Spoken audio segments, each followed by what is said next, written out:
Good evening, good evening, good evening, good evening, ladies and gentlemen. Welcome to WeatherBrains episode 869. They said this show would never last. What do they know? This is for the 12th of September, 2022. And for a lot of us that are down here in the Gulf Coast region, this date brings to mind a nasty, nasty hurricane. September 12th, 1979. 43 years ago, Hurricane Frederick came up right on top of Mobile. It made landfall on the western end of Dauphin Island, and that's the worst possible scenario for the Alabama Gulf Coast. And it was a really rough ride. And that was my very first week in Birmingham as a television meteorologist. They sent me down there. I thought they were trying to get rid of me, Rick and James A. I thought they were trying to do me in. They made a mistake. And back in those days, we had no satellite trucks and we had no internet connectivity. So we had to use a phone, plain old telephone service, POTS. And so they wanted me in a spot with a working phone so I could be live on the newscast that night. So we opted not to go to the coast, but to be in the city of Mobile. And they put me in an evacuation center, Azalea Middle School. And the phone worked. And we were on the air at 6 and 10. And when the sun came up, we shot as much damage as we could shoot. And we had to drive it back to Birmingham, which is Were you just doing phoners when you were on? So it's kind of radio on TV. That's all we had. We were doing phoners. And again, the other odd thing, we spent probably 4 hours shooting when the sun came up, and we had to immediately drive back 5 hours to get it back to Birmingham to edit the video and to get it on television. It was a different world back then, totally different. And we could do live shots in 79, but it was all microwave, not satellite uplinks. So it had to be within range of a microwave receiver, which obviously we didn't have down there. But the next day, they premiered Sky 13. They were actually going to premiere it the next week, but they decided, hey, let's roll it. So they flew me down in a helicopter, brand new helicopter. And from the helicopter, we could do live shots, from a greater distance. We still couldn't do it from Mobile, from Birmingham. But anyway, that was quite a week to start a television career. I was 23 years old, scared to death, way over my head. I very limited television experience, and I really had no business in that position, but I'll always be thankful for Wendell Harris, the news director, for hiring me. He took a chance on a 23-year-old, and but that was quite a night. In that school, they had evacuated a nursing home in there, and they put him in the gym of all places, and the roof peeled back in the gym, and water started pouring in, and we had to move those elderly people out of the gym, and in the process, a lot of them had some injuries, and they used our lights. There was a physician there, and they were trying to sew the skin back up, and it was just it was a rough night. But anyway, whenever I think of September 12th, I think of Hurricane Frederick, and that started the transformation of the Alabama Gulf Coast. We had two communities down there, Gulf Shores and Orange Beach, and back in the 70s, they were just little coastal villages. And the rebuilding process after Frederick started the boom that has made Gulf Shores and Orange Beach what they are today, major tourist destinations. There are high rises everywhere, and it's just different. But back, as I recall, Gulf Shores had one hotel in the 70s, the Lighthouse, and it was there for a long time. But Frederick destroyed the lighthouse. It destroyed most of the buildings in Gulf Shores and Orange Beach. So Gulf Shores is one of our favorite places to vacation. I know we've been down there several times, and in some of the shops and stores, there's markers for the water height and things like that, and lots of Frederick stuff. Chrissy knows a little bit about Gulf Shores too. Yeah, my dad lives there. So Ooh, yeah, and he wouldn't evacuate for Sally. And so I was like, Dad, meteorologist dad dies in Sally is not a good headline we want to go with.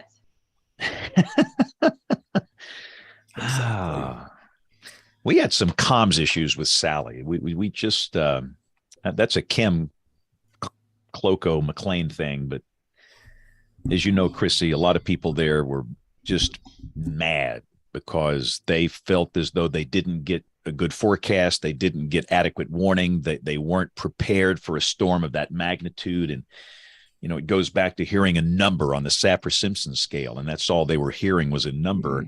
They didn't really account for everything else, like the fact that it was going to sit there for hours and hours, and they would be battered for hours and hours, unrelenting wind and rain and storm surge. It was just, Sally was awful, just awful. But Rick, I was hoping that Chrissy was going to say she has a beach home down there. We could all go down there and use it anytime we wanted. I was kind of hoping that was the response here, but that apparently is not it. No, I've tried, but nothing. So my dad's got a place. That was where he wanted to retire. And I remember the lighthouse back in the early 80s. I guess they rebuilt it after Frederick, and that's where we would stay every year. The big shrimp fest. You're not old enough to remember that. I mean, come on. I don't believe you. I know, it's crazy. It's crazy. I've been in the weather service 20 years. I mean, not as many as Rick, though, who just celebrated. 30. The big 3-0 for Dr. Smith. 30. You can't get to 30 without 20. So 20 is important too. And I can't wait for when we hire someone new, they'll say to me, "Oh, wow, you started the weather service before I was born." Oh, that's awesome. Yeah. I mean, I love doing that to John DeBlock. So it's time for somebody to do that to me. Yeah. Hey, look, Kim is coming on the show. I thought she would be on maternity leave for a long time, but the new mom is coming on the show here. I'm excited. See baby. This is like that awesome. Cute baby. Got to get my old man glasses on here. Can we see the baby, Kim? Yeah. I think so. Let me go grab her. Yeah. See, this is why you want to watch the pre-show. See, and for those that are new here, the pre-show, typically we share boring personal stories, humorous anecdotes, and we say outrageous things. But sometimes some cool things happen here. For God's sake, don't wake her up, though. Yeah, that's true. That's true. Yeah, don't wake a sleeping newborn.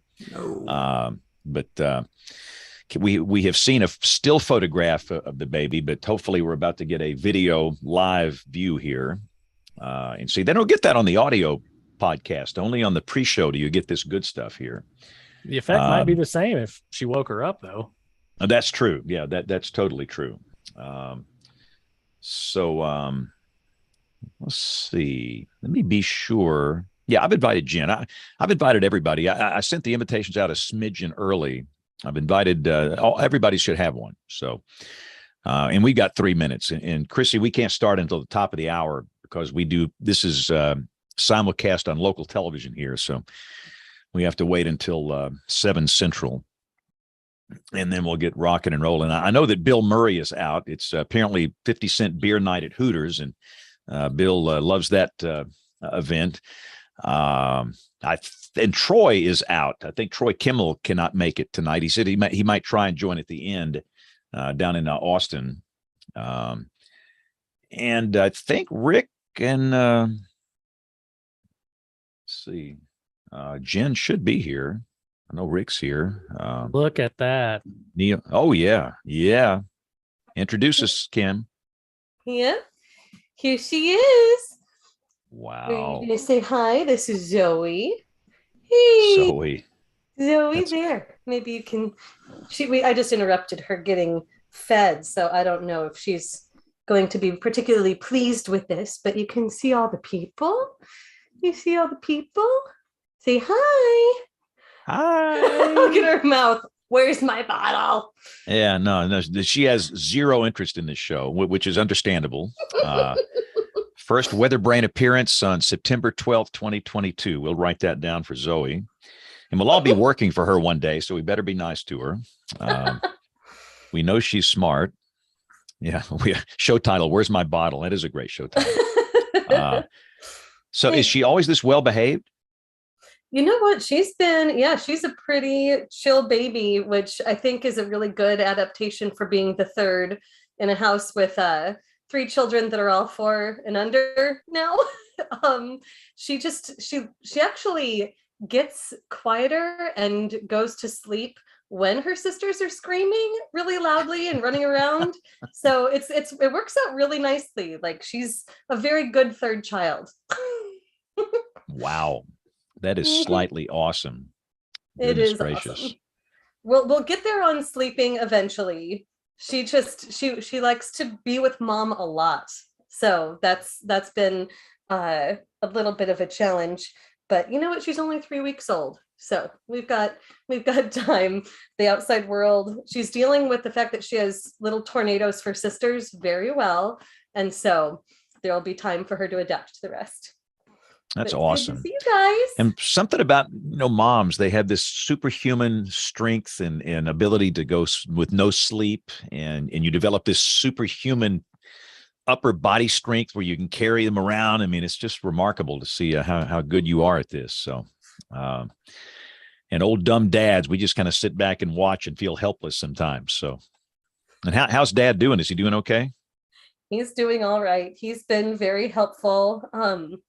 He helps me to get sleep during the day. I've basically become nocturnal, so that's been really helpful, and he's doing well. He's putting the 2 little tornadoes down to bed right now, so we're doing a really good job going from the man-on-man to like zone defense. That's awesome. Yes, that's awesome. It's working out. It's working out really, really well. What'll be exciting is when this one starts to. Yeah, I know. Okay, we'll get you back to your bottle. But when she starts to get around and actually start going after her sisters and her sisters' things, that's when things might get a little more exciting. But we'll cross that bridge when we get there. You have many fun days ahead in the life of a mom. Well, thank you for letting us meet Zoe, Kim. That's awesome. Yeah, good to see you guys, and I'll be right back. I would love to join for this show, and have actually gotten the sleep necessary to do it. So I'll see you in a minute. Oh, great. Okay, we'll see you back in a minute. That's awesome. All right, well, let's get this thing started. It is now top of the hour. Welcome to our television viewers. So let me get the recorders rolling, and we'll get the show started here. That's awesome. Let's see. That's only on the pre-show do you get the good stuff sometimes. All right, here we go. In 5, 4, 3, 2, 1. You're listening to WeatherBrains. They're kind of a big deal. That's what he says. Bill Curtis, the real Bill Curtis.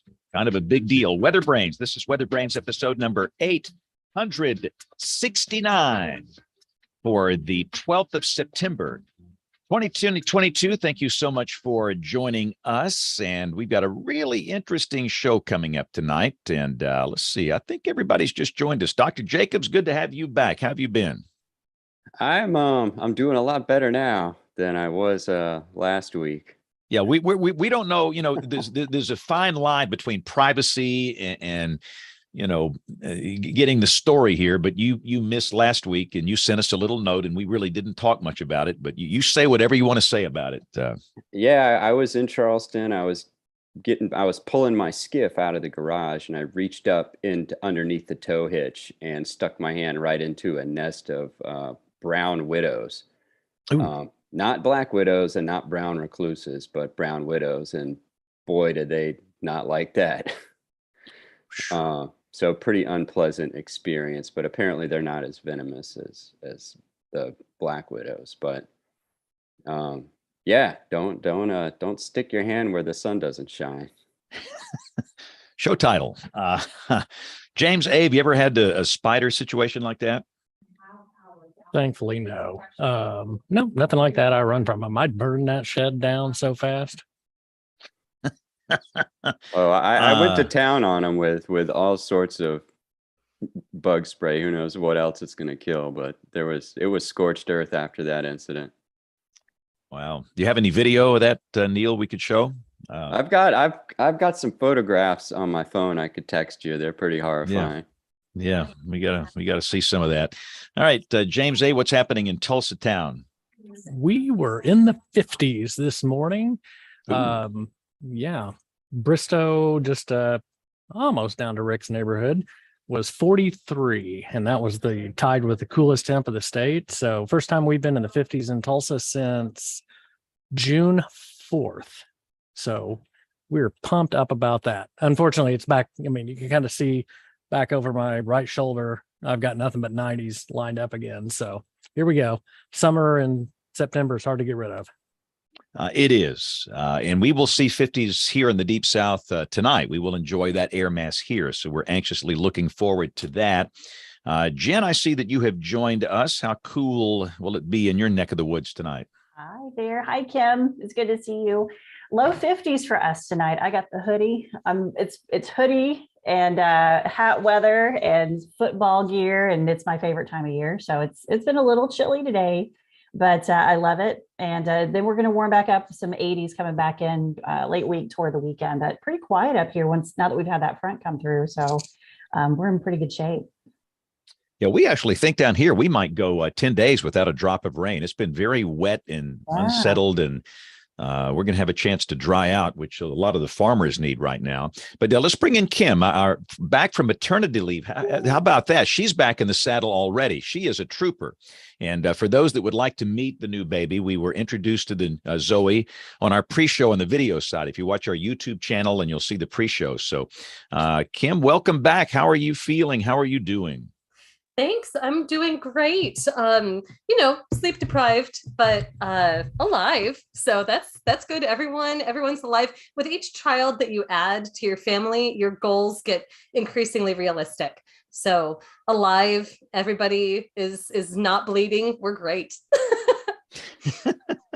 That's awesome. Well, thank you. Great to have you here. I mean, and hopefully you can use this as an escape for just a little bit, where you can kind of get focused back on weather for a few minutes. But Bill Murray is out this week, and Troy is out this week. So Rick Smith, I'm going to turn the floor over to you and let you bring in our guest, because we have many, many interesting things to discuss with Chrissy. Lots of interesting things. Yeah, we're excited tonight to have Chrissy Hurley joining us. Chrissy is the meteorologist in charge now at the National Weather Service Forecast Office in Nashville, I guess for about 2 months now. Is that right? Yeah. After about a 7-year run as a rockstar warning coordination meteorologist at Nashville, Chrissy's been in the Weather Service now for 20 years, which is a long, long time, and has worked big weather events at some of the busiest offices in the country. She's been at Memphis, Amarillo, Huntsville, and of course, Nashville. The problem tonight is Chrissy is a bit shy and reserved. But I'm hoping between all of us, we can manage to pull some information out of her. Chrissy, welcome to WeatherBrains. Well, thank you for having me. Hopefully that lightning is going to strike you, right? Saying something like that. Yeah, well, I hope Yeah, not. I don't think anybody will believe that for a second. No. So we always like to start out with kind of the backstory. What's tell us how you got interested in meteorology. What's been your path along the way from whenever you started being interested to where you are now, just kind of some of the big steps you took. Well, I have wanted to be a meteorologist since I was 4 years old. There was nothing I ever wanted to do. I grew up in Athens, Alabama, Limestone County, just outside of Huntsville, and it's home to a lot of big tornadoes. And when I was growing up, I was terrified of them, just absolutely terrified. And I knew I needed to conquer that fear. And I know a lot of people are definitely like that. And my parents made me stay in state for college. So I went to the farthest possible college away from home. And that was the University of South Alabama down in Mobile. Got a degree in meteorology there. And then I went to Mississippi State University, because what does every good college graduate do that doesn't want to get a real job? Well, we go get a graduate degree, right? So I did Mississippi State. And when I was there, my thesis advisor, Dr. Mike Brown, said, "Hey, do you need a summer job? The National Weather Service is hiring a summer job." And I was like, I don't know. I don't know if the National Weather Service is for me. I don't know if they can handle my personality. And the director of the National Weather Service, Ken Graham, is the one that hired me right on the spot. And here I am 20 years later. So it's kind of neat. Started my career off with James down in Birmingham, and have been Memphis, Huntsville, Amarillo, and now closer to home in Nashville. And that really worked out well.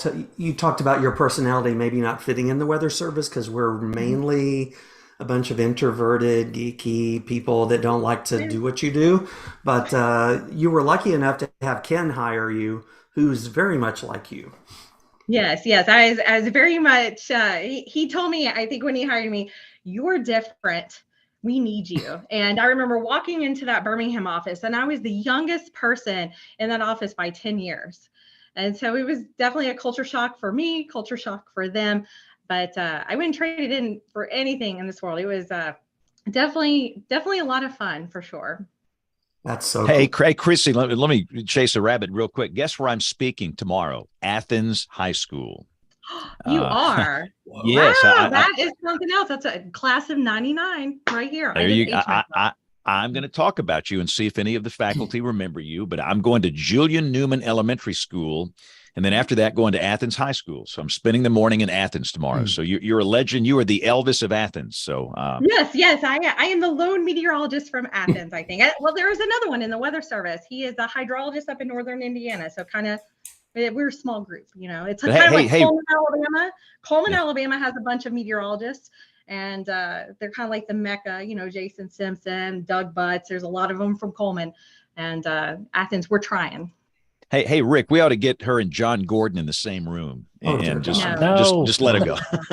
That could be very dangerous. There are rules. I mean, there's regulations against that if they try to register for the same conference, and that we can't let that happen. Yeah, it's bad if John Gordon calls me Perky. So that's been his nickname for me since day one. So I take it as a compliment. That's awesome. Yeah, James, when you go to Athens High School, please walk up and down the hall until you find that big picture of the class of 99. Yeah. And tweet a picture of it, please. I'm going to get a close-up and tweet that out to the weather world on the weather tweeter. Yes. It's got to still be up there. There may be a bunch of pencils still stuck in the ceiling that she shot up there. No, I was like straight A's. I was on the golf team, played a little basketball, but then I didn't grow anymore. So, but I did golf, and I played trumpet. So I did all kinds of things. I was friends with most everyone. So that's, as you can tell, my personality, it hasn't changed much. Yeah. What was your golf score, Chrissy? I was able to average 82, 85 in high school. That's awesome. So I played in high school. Yeah, you shot better than me. But I did girls golf. I mean, it wasn't very popular like it is now. So it was, it was a great opportunity. That's awesome. Yeah, I was the only girl on our team, and I usually shot. It was usually like 100 to 110. So I was kind of sucky, and I pretty much shoot that now. So I never got any better. But I love golf. It's a great sport. Yeah, I got burned out, and I haven't picked up a club in 10 years. So there you go. Yep. All right, cool. I'm loving the golf talk. I played putt-putt in high school, so I haven't picked up a club without being in anger in a while. So the only courses I play have pirate ships and windmills, and that's it. Yes. Yeah, absolutely. Well, Chrissy, you kind of talked about your history, and you've been at some of the busiest offices in the country, and I know you've worked some big events. I mean, you were in Huntsville for a short time, but when I really got to know you best was probably when you were in Amarillo and a next door neighbor to us in Norman. And I know you had some big noteworthy events there. Tell us a little bit about some of the bigger events you worked there. And that's kind of where you got some national notoriety from one of those events, right? Right. There was, when I moved out to Amarillo, I kind of thought, oh, hey, first time in my life, I can safely, chase tornadoes. I'll be able to see them. And unfortunately, I think that 4.5 years I was in Amarillo, it was the driest 4.5 years they ever recorded.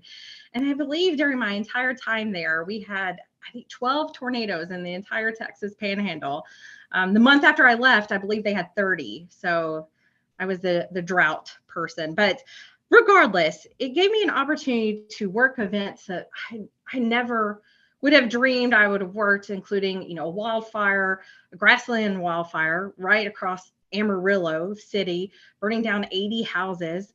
Talk about something terrifying. And a big blizzard where I got stuck at the office for 48 hours with 4 other coworkers, and they were all younger than me, young guys, and they didn't bring enough food. I don't know what they were anticipating, that Uber Eats was going to come or something. And so I remember them eating all my food. And probably the one that gave me the most notoriety was the big hail event. And it wasn't so much for the large parts of the hail, big hail. It was more about the amount of hail. And there was so much hail and so much rain that it caused hail drifts, and a lot like snow drifts, hail drifts 6 to 8 feet high, closed down Highway 287 between Amarillo and Dumas. If you've ever been storm chasing, you've been on that highway. And I kind of got the notoriety. We went out there the next day, took pictures, did storm survey of it, because I wanted to see, hail, 4, 6, 8 feet high. And sure enough, it was still there, hadn't really melted. And there was an Amarillo Globe News reporter who was from Houston, Texas. She'd never seen hail, never.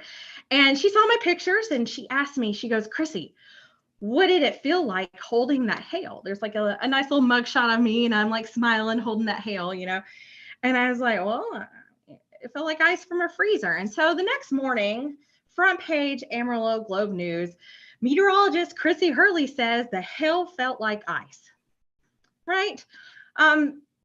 So that wouldn't be that big of a deal, except someone, I don't know who, sent that to headlines to Jay Leno. And about 2 months later, I showed up on Jay Leno. And so that is my small claim to fame. Wow. Okay. Well, that's pretty awesome. I mean, that's very insightful comment there. So yeah, that's great.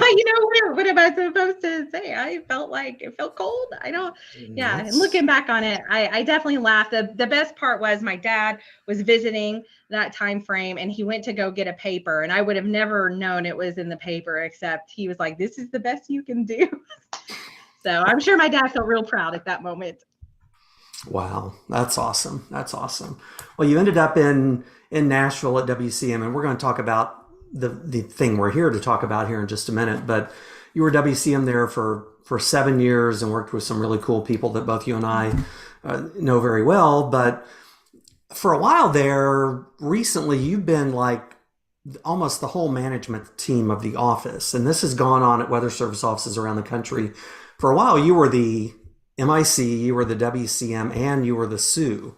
Talk about that experience and kind of what that's like doing everybody's jobs, at least for a while. It was a lot of email. That is definitely for sure. I couldn't have done it with such a wonderful, without a wonderful staff here who I think a lot of them saw me, about to sink, and they definitely helped me swim and stepped up and took on a lot of responsibilities. But that was definitely an interesting thing. I've never really dabbled too much in the SU job, the Science and Operations Officer training position. And so, that was a lot of fun to see that perspective of the job. I'm very thankful that we, knock on wood, haven't had much weather, because I think I would have definitely, I think I would have definitely been burned out if that were the case. But it's fun, WCM, the warning coordination meteorologist job, that was probably the job that I was made for, right? When I walked in the first day and Brian Peters was my warning coordination meteorologist, I was like, I want to be that job.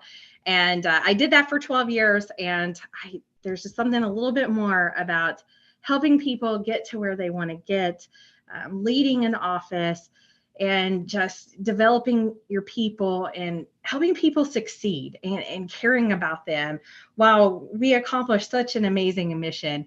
And I think that's why I wanted to transition into that MIC position. That's awesome. And there's no better selection they could have made for that. I'm so happy for you. And I know the national office is in really, really good hands. So congratulations again for that. Thank you.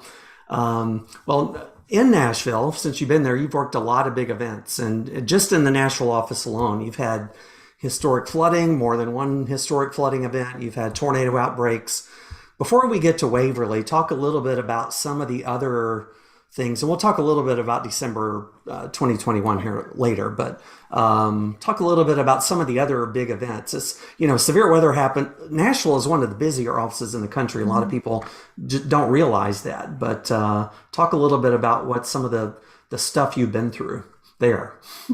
Well, when I got here in May of 2015, and I just missed a huge ice storm that happened on the plateau, just completely devastating. And, my first couple of years here were actually pretty easy going.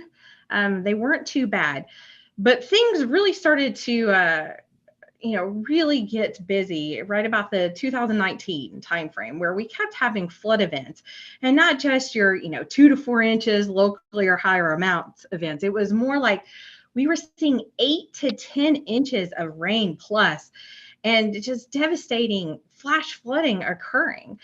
And, as we got into, 2020, we had our severe weather awareness day that we normally have. And then 2 days later was the March 2nd tornado event. And I remember that night, I went to the Nashville Predators versus Edmonton Oilers game. And because we were in a slight risk, we had things handled, we had staffing handled. I was doing briefings from the hockey game, texting emergency managers. Most of the stuff was in Kentucky, West Tennessee. And we got our butts handed to us in that game. We lost 8-2.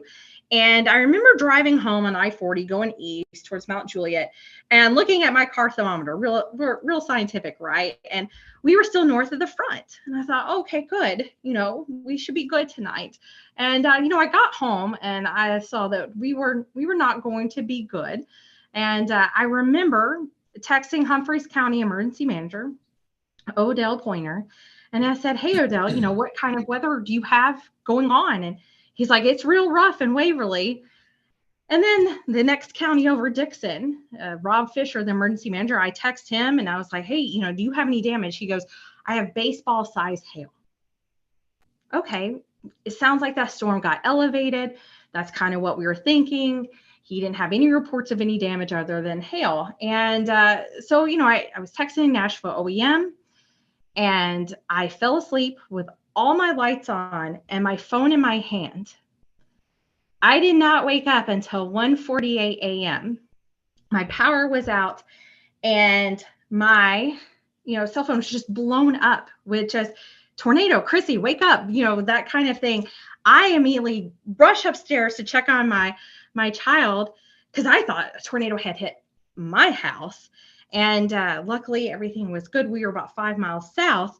And it just goes to show you, we weren't in the tornado warning. So we didn't get the WEA alert. My weather radio, I did not realize, was not programmed for the county we had just moved to in 2018. It was programmed for Rutherford County and not Wilson.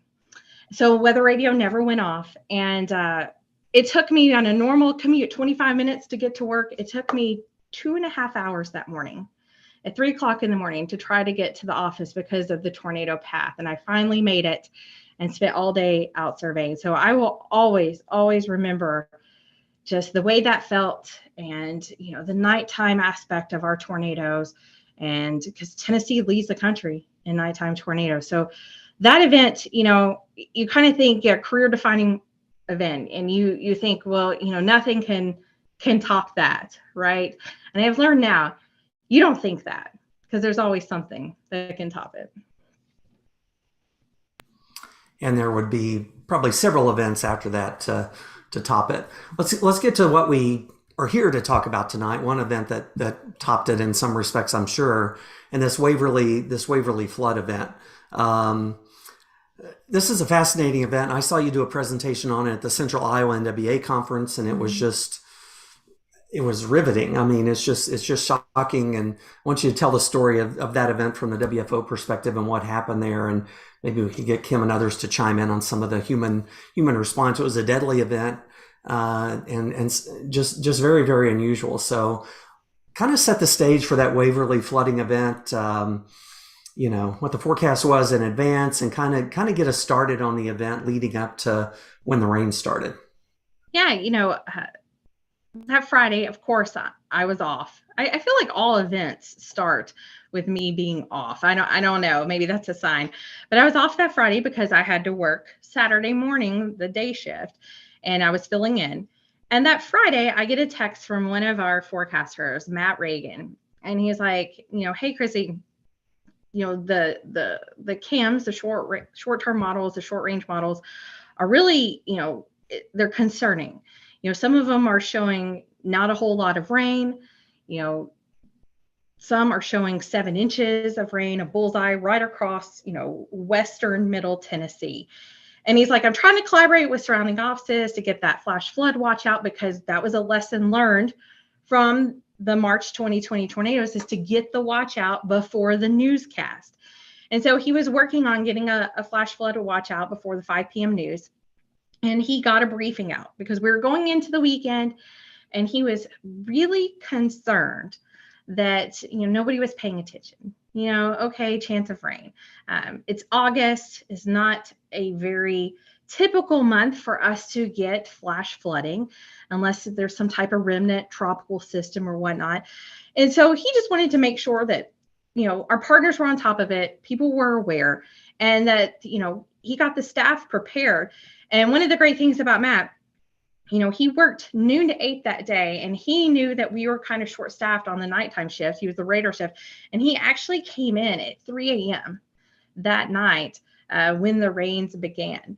And so, that Friday evening leading up to the event before it started raining, we were really hitting hard on an event that if you just looked at the GFS model, the European model, you're thinking, what in the world is NWS Nashville doing? They are out to lunch because, the GFS had 1 to 2 inches. I think the Euro had like less than an inch. And even the NAM models were, around 3 inches. Some of the CAMS models, it was from dry to 7 inches. And so, how do you communicate those types of events? And I think that is just one of the areas that we really, really struggle. The low probability or very low probability, but high impact event.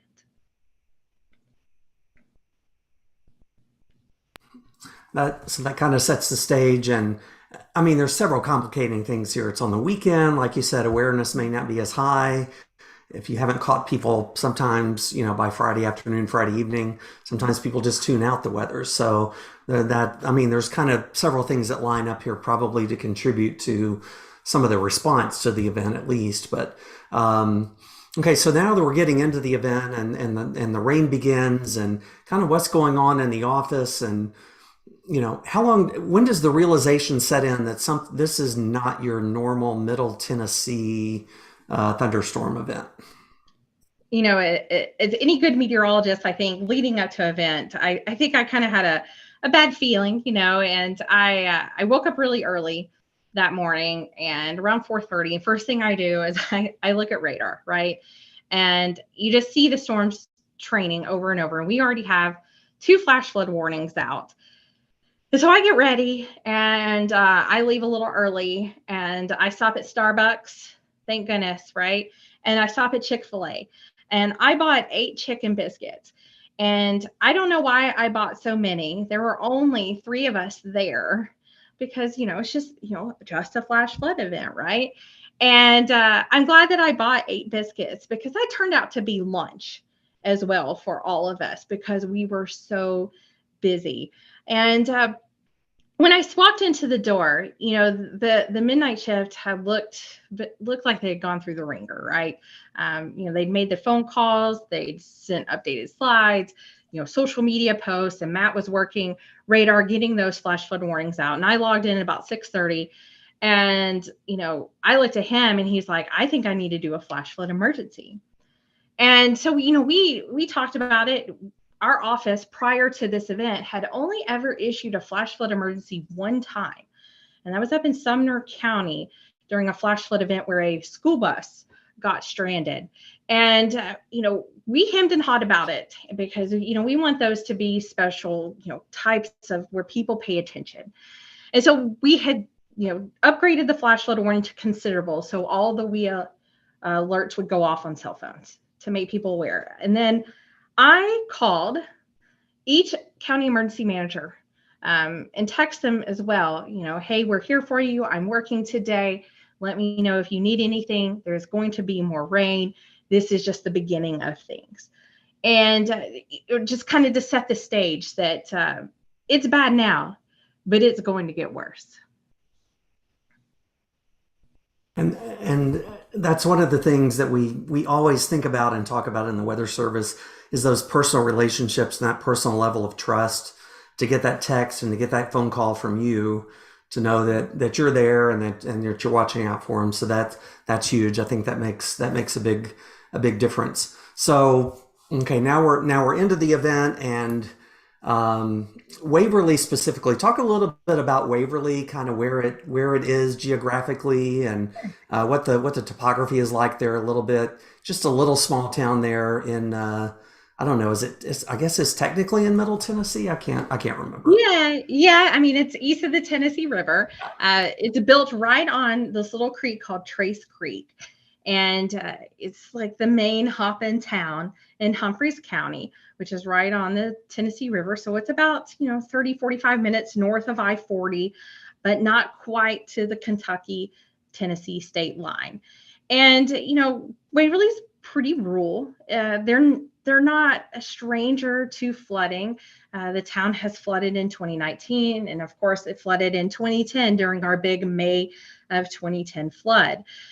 And so, Waverly is unique in that they built this town around the creek, and upstream is a town called McEwen. And so McEwen sits at about 150, 200 feet in elevation above the city of Waverly. And so, with this event, the bulk of the rain didn't occur and wasn't occurring in the city of Waverly. It was occurring east of them. And so, when we were talking to, emergency managers, they were having some, water rescues in and around Waverly, but nothing significant. Water rescues were going on in every little city in about a, 5-county area over there in western Middle Tennessee. And so that was, one of the things that, looking at it on the surface, even by 9 a.m., 10 a.m., right before the water rose so quickly, I don't think anybody would have put their finger on this was going to happen in Waverly, Tennessee. Yeah, I'm really interested in going from there and even backing up just a little bit on this story. You mentioned that this was one of those low probability, high impact events. And one of the pieces that makes it kind of low probability for the people who live there is exactly where was the flooding going to even happen. It's one thing to know you could get some places where there's a lot of flooding, but it's quite another to actually pinpoint where that is and who actually needs to take what kind of action to prepare. I'm curious how far in advance were you trying to message to your partners that this could be a significant flood event? I know you sort of were saying that you were going above some of the guidance, but I'm wondering about how far in advance that was. Yeah, I don't think we ever, messaged anything above 10 inches or mentioning anything like that. I think by the time that, we were realizing, hey, we just got 4 inches in 1 hour, it was more about the rainfall rates and how quickly it was coming down. And that's, one of the things that Matt and Brendan and myself, were discussing. It's like, do we just blanket a flash flood emergency for these 4 counties? What do we even do? Like, everybody's got water rescues. And a lot of times when you're working in these events, you don't know if a water rescue is, okay, well, they can get out of their car and they can walk out, or they having to get like swift water rescues in and do life-saving types of rescues. And so it's very hard to judge. And I think, at the moment, in the 7 o'clock hour, Matt and I, we were like, flash flood emergency. We need to get something out, something a little bit more powerful. And, at the end of the day, we were looking at our, call to actions, and our call to actions were like, turn around, don't drown, right? And if you look at the devastation in Waverly, turn around, don't drown is not going to help.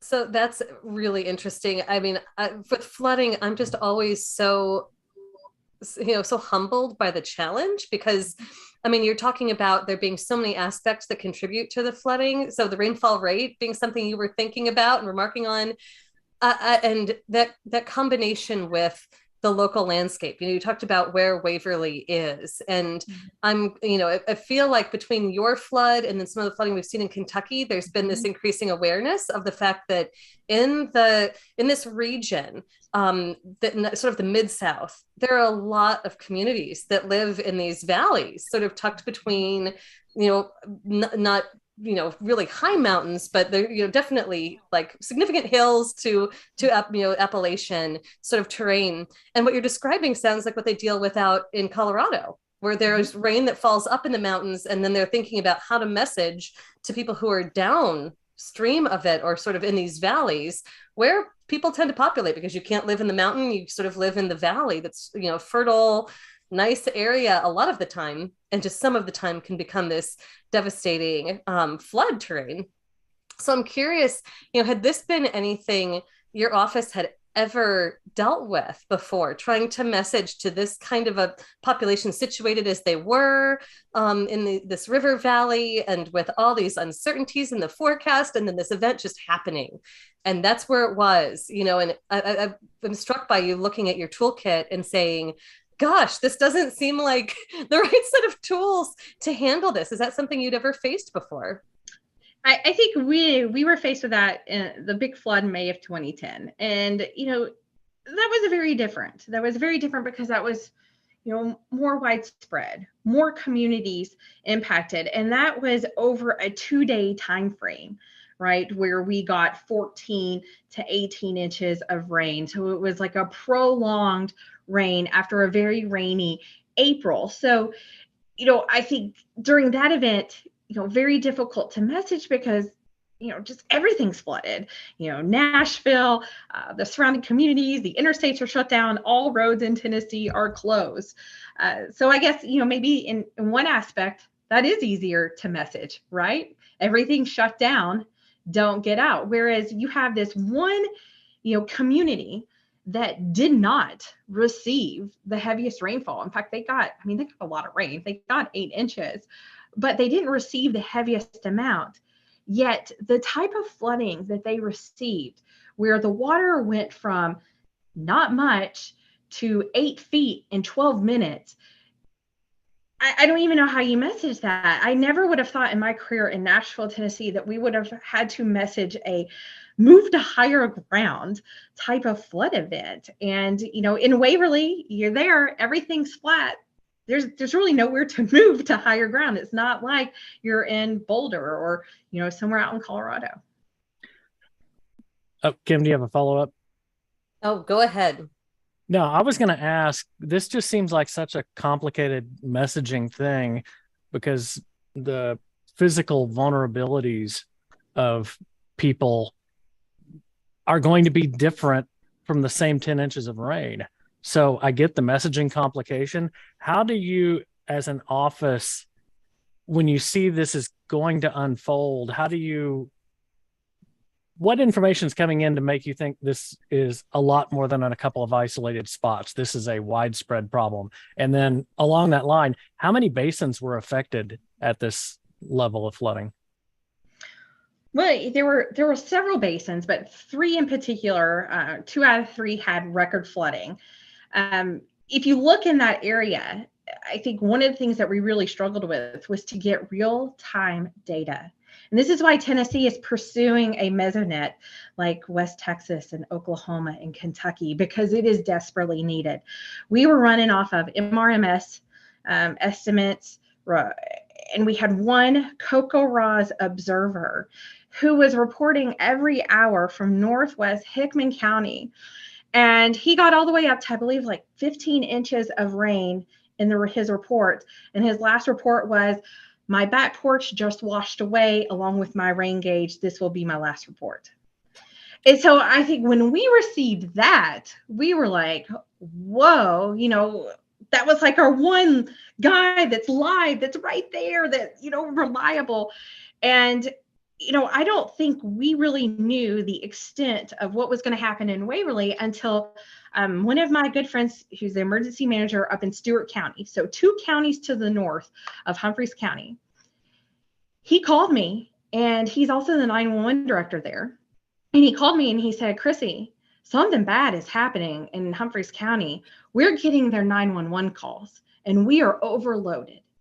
And that was the first time I was aware that something more catastrophic was going on.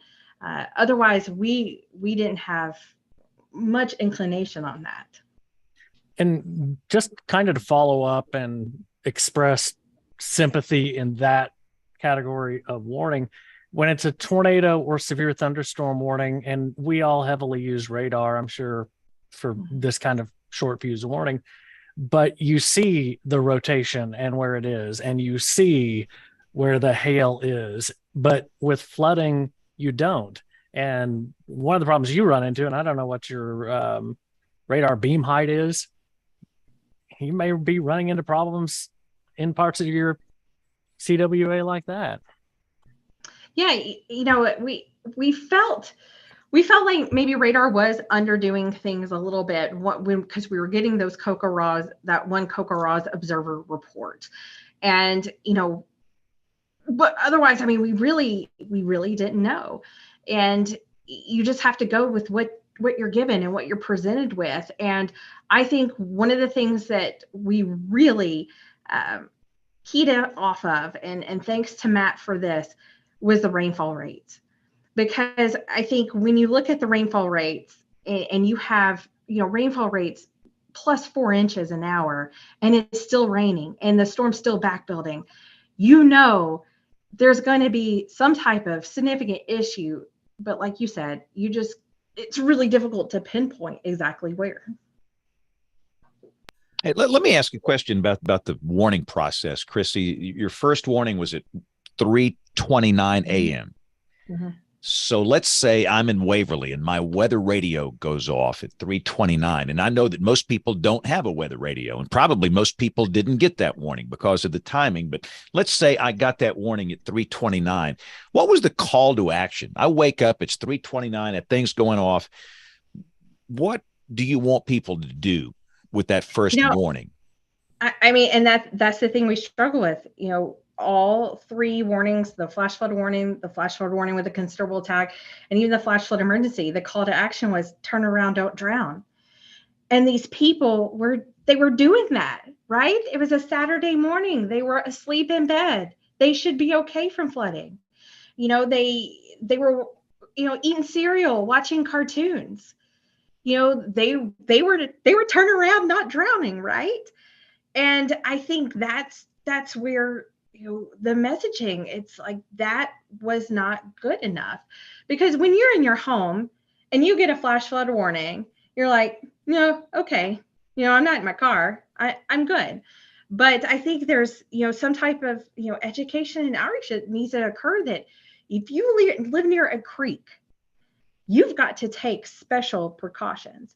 And unfortunately, you know, for the general population, a flash flood warning and a flash flood emergency is probably about the same, right?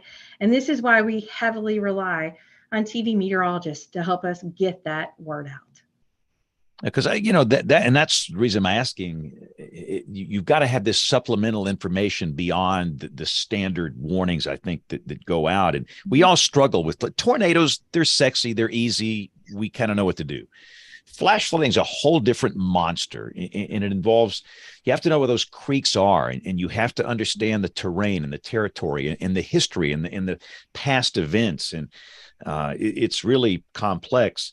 So your first warning was at 3:29. The emergency was at what, 7:47? Yes. Yep. Okay. And the major flooding didn't occur till 10:02. So the major flooding happened more than 2 hours after the flash flood emergency. Do you think that most people heard that flash flood emergency message? And if so, how did they hear it? Just out of curiosity. You know, I don't know. You know, we heard some people that got the wireless emergency alert. We updated the flash flood emergency in between the time of initial issuance and the major flooding. So they got the WEA 3 times on their cell phone before the major wall of water came through. At the time, Humphreys County did not have a, you know, code red or any kind of, you know, 911, like a texting service or anything like that, Everbridge, with the locals. And, I think if they heard it, they were watching the local TV stations, listening to the radio, or their wireless emergency alerts, because otherwise I'm not really for sure. It's a rainy Saturday morning, right? It's a great day to sleep in. But go ahead, James. How were the local media partners? Were they on the air continuous? When did that happen? They were on, they do the morning shows on a Saturday morning, and we had all the TV stations on in our situational awareness display in our operations. And I mean, they were on the whole time, doing cut-ins. And I think, they probably struggle with, fighting over regular programming and cutting in for flash flooding, because I can only imagine, that's just the things I've heard, that they're not sexy like tornadoes, right? Is flash flooding really life-threatening? And I will give kudos to a lot of them, because I know that they push this message significantly. And we were pushing them on NWS chat, help us spread this message. This is significant flooding. These are insane rainfall rates. Here are some things you can say on the air. And, at the end of the day, though, it was one of those that, the messaging moved to higher ground. We said that, but it's like, what higher ground are people going to move to? Well, and here's another thing, I think, James and Chrissy, and again, I'm not being critical of meteorologists. I'm being critical of people higher up the ladder in these TV operations. Waverly, Tennessee is how far away from Nashville? It's going to be a good Chrissy? hour and a half to the west. So they're kind of in a dead man zone, I think. Right. There is a bias where television stations, and the larger the market, the bigger the bias, where if something like this happens in a rural area, a rural county far away from the metro, they will not go with continuous coverage and wall-to-wall coverage, and they're not aggressive, and they might do a cut-in, they might not, they'll run the crawl. And that just, excuse the expression, pisses me off. You're telling people that if you live out in the country, then your life's not important. But if you live in the middle of Nashville, then by golly, we're live, local, late breaking, the Weather Authority. We're always on the air for you. What is that? Where does this come from? I don't understand that. And linear television is dead. People don't watch some program at 7:30 on ABC or CBS. They're watching Netflix and Hulu. That stuff is dead. And you're afraid you might get one or two emails from the old people that still watch that stuff. And we've got to change our thinking in the television business to where when something like this happens, you got to go on the air and stay on the air, just like you do for a tornado. Because how many people died, Chrissy? What's the death toll? 20? There are 20. Yeah, 20 in Humphreys County. So 19 right in Waverly and 1 in Hurricane Mills. And that's how I judge an event. It's how many people lose their life. You can fix all this other stuff, but that's not, it's inexcusable. And I'm not, listen, and I know that sometimes you're going to have loss of life when everybody does the right thing, when the messaging is right, when everything is right. Sometimes people just don't do anything, and we can't help them. But most people do want to do something. And I've just got a problem with this bias toward people that live in cities with these TV stations. And I'll leave it at that because I'll make somebody mad. But I'll give the Nashville meteorologist credit, Saturday morning meteorologist. And maybe it was, it wasn't American Idol or The Masked Singer or something, intense programming where you're going to get a lot of complaints, but they were on the air. And they were breaking in. They were doing more than I think they would have probably normally have done. And so I applaud them for that, because they were helping us. And I think they could sense that I was uneasy about the event, that I was worried. And I think, that rubs off on the way people respond. So, and again, I don't mean to hog the conversation. I'll stop here. But this is fascinating me, because I can learn from this. We can all learn from this, and that's the reason you're here, and that's the reason we're talking about this, because this is a hard situation. It's not easy, but I would assume that you've gone back and looked at those 20 deaths, how they died. What and I guess my question is this: if you could turn back the clock and do something differently to maybe save 5 or 6 or 10 of those lives, what could you have done differently that you can teach us to help us? I have thought about this over and over and over. And I think the perspective I take is, thank God this was a Saturday morning, right? And it wasn't a Tuesday morning when school was in session, and that 6 foot of water went through kindergarten classes. I have a small child, and that almost crippled me when I saw that elementary school. How could that, what would have happened? I think in retrospect, I don't know. I don't know. I think a lot of people just thought, hey, it's heavy rain. It's a rainy Saturday. Yeah, there's a flash flood watch out. Yeah, there's a flash flood warning. And, I don't know. I think we are so kind of tornado obsessed here, at least in Middle Tennessee, and rightfully so. We get our fair share. But what we fail to realize is in the past 20 years, we have had more flash flood fatalities than we have had tornado fatalities. And we have got to pay attention to those events. So let's bring in our social scientist here, Kim. What do you say? What help us? You're the social scientist here. I mean, this is you got 20 people that died here, and what are we doing wrong? I'm just sitting here thinking about how much of this is stuff that can be handled by the National Weather Service in any way, or us as a community, and how much of it is infrastructural. And with flooding, everything that Chrissy, you're talking about, making this so hard, I can see just being such an issue in especially your area. And I think about, you were talking about where do people go? That's a really big part of this, is that we need to recognize that people have this situational vulnerability where they are when the flooding happens and however it occurs, because so many factors go into it. But then where do they go is also really, really complicated. There's been some conversation in the sidebar chat, even if we're talking about people driving through flooded roadways. I think we can very easily lose our sympathy for people when we see these videos of people going through floodwaters, and we think, why do they do that? And the research that's gone on, especially after 2010, the 2010 events, Chrissy, that you were highlighting, there was a little bit of social science research that came out of that. Why did people drive through flooded roadways? A lot of the fatalities were from aerial flooding, that people were in cars.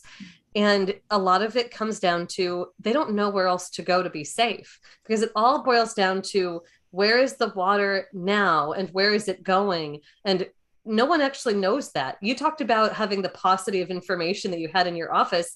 You were making inferences based on a 911, set of 911 calls going to another set of counties like that. And that right. was telling you were getting proxy data yourself about where the water even was. And I think for flooding, that's one of our really big challenges, is we need to get a lot better at saying where the water is and where it's going, because it's moving across the landscape.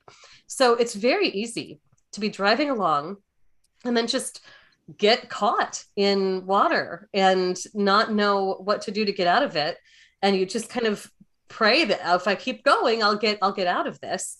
And that's one of the big challenges, especially with motorists. They need that information probably before they get in their car, that they're going to encounter along their route some kind of water hazard, so that they can plan for an alternate route ahead of time. And so part of this is a challenge of, can we bulk up the infrastructure to get you at the forecast office, level, even the information about where the water is and where it's moving. And, I know the National Weather Service is trying to work toward this national water model concept where you can integrate topography, as a part of that, where you can know that, okay, water fell in one place, it's probably going to run into, funnel into Waverly. So I appreciate you calling this out as a social science challenge. I hear about these issues, and every time just think about how much of a physical science challenge this really is before we can get the social science to move the needle a whole lot. One of the things I will say, based on the social science done in mountain flooding, and I'm thinking of even back to the big Thompson Canyon flood of 1976 in the mountains in Colorado, outside of Colorado Springs, I think. That event killed over 100 people who were mostly not even rained on. There was just water coming down out of the mountain, and they were driving along a mountain road and trying to escape the flooding, and they all drowned trying to escape it. What they found was just getting people to get up a couple of feet. When people did that, then it was enormously successful. And that's one of the things that bred then this, especially in the mountain regions of our country, this, get to higher ground messaging. And I look around Waverly, I'm just looking at the topography. I was looking at some topographic maps. It doesn't seem like a lot, of elevation change, but it might not have taken too much. I think one of the things maybe we can think about, and I advocate for this in tornado messaging too, it might not take something perfect to save your life. It might take something just a little bit better than what you've got to save your life. With tornado messaging, I hate hearing this, you won't survive unless you're underground messaging, because most people will survive in at least a built house. If you can get from a mobile home into some kind of site-built structure, you're so much better off. Whatever that site-built structure is, as long as it's anchored to the ground, not made of tin, you're going to be better off. And it's probably the case too for this kind of flooding, to think about even in places that aren't Colorado. Maybe as we anticipate having heavy rain events with rainfall rates like you're describing, tropical rainfall events, as the climate changes, then that could become a more common event. Maybe learning to live as though we live in these places that had to deal with mountain flooding, where water rushes from one to another. I was so struck being out. I'm sorry, this has turned into a soliloquy, but it's going to bleed into a question for Chrissy. I was so struck going out after December 10th, and especially in Kentucky, talking with people about, the tornado threat. And it'd been December, and we were so interested to see if people thought that, it was a weird time of year. I wasn't aware, that kind of thing. But a lot of people were talking about, we've heard this study that says that tornadoes are actually moving a little bit more to the east, and we're getting them more, and the plains are getting them less. That was like a single study that they glommed onto, and it's become a new part of their cultural identity that, hey, we actually in the Mid-South might need to be more tornado aware now, even up to places like Kentucky, a little further north from you, because things are changing. And maybe that's worth thinking about. Maybe it's worth messaging, what happened here. Don't think of it as just an isolated one-off. This could be what our lives are now. And an adaptation that makes sense is just get to know your local hills around you. And that's what people on the West Coast do who are in tsunami vulnerable areas. They're always thinking about what place they're going to run to wherever they go. And it's a script that can be learned in a lot of places. And I don't know, Chrissy, what you think about that as you're trying to digest this, and your populations, and their culture, and the preparedness that they brought into this. Do you see there being room, as you are wearing all the hats in your office, to think about trying to shift some of the preparedness messaging and even during event messaging that way a little bit? I will say that, presentations I've done since Waverly, I put flooding first. Everybody's there to see the tornadoes and talk about tornadoes. And I make people listen through the flooding before we get to what they deem as the good stuff, because it is that important. I will tell you, Waverly, that community wasn't a stranger to flooding. And I think that was almost to its demise a little bit. They were people that were born and raised there, right? Fourth, fifth generation of that community. And so, they'd seen flooding numerous times, but 2010, that was the benchmark. That was the flooding. And if you didn't flood in 2010, I think the thought was, well, you're probably okay. And I think that is an excellent point that we've got to be prepared, and with the climate changing, and we are definitely seeing these events every 6 to 8 months, these heavy rainfall rate events. Maybe it's something where, okay, your benchmark for all-time flood was here, but maybe you should be prepared for something like here, because we went and saw the high water mark from 2010 in Waverly, and the 2021 flood was double that. It occurred to me, mainly doing TV, one of the differences in tornado warning messaging and flood warning messaging like this, and James says this all the time, that people are constantly seeking confirmation. Well, that's easy with tornado warnings, either from radar because you see a big hook, or you see this rotation, or you see this debris. But you might also see video, or even if it's a picture on Twitter that you can put on. So boom, people have confirmation. That's real hard to do with flooding, and especially nocturnal flooding. But the real question that I had, and it's kind of for the whole panel, and it's a little bit troubling in a way.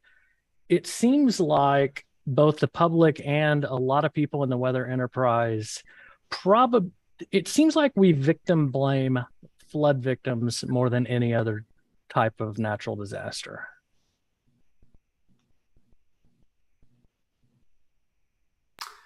I agree with that. I mean, and Kim's already addressed this, but and it's natural to question, why in the world would you drive into that water? Did you not see how deep the water was? There's so many things we don't understand about their circumstances. Are there children at a daycare that's going to close in 5 minutes, just right over there, and they just want to get there quickly? Kim shared stories before, and I've had stories before, where we're meteorologists and we still get caught in situations where we're out on the road and things develop very quickly and unexpectedly. I think you're right.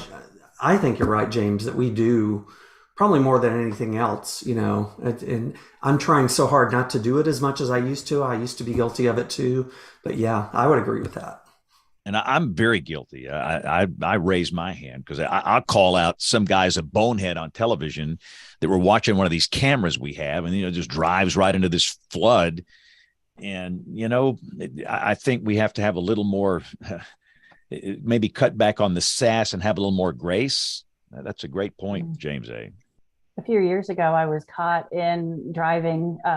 It was in March in kind of South Central Indiana. I was with my aunt, and we were driving, and most of the roads were really getting high water on them. And I was really nervous driving through it. But there is the mentality of, it doesn't look that bad, and I think that a lot of folks may think that it doesn't look that bad. I think I can make it. And again, I'm a meteorologist, and I should know better, that you don't know how bad it is truly. You don't know where the road is buckled. You don't know how deep the water truly is. I kept driving, and I kept looking at my hands, and I'm going, I don't think we should be driving much further. I said, I'm getting nervous about the headline. Meteorologists stuck in floodwaters is not a good headline.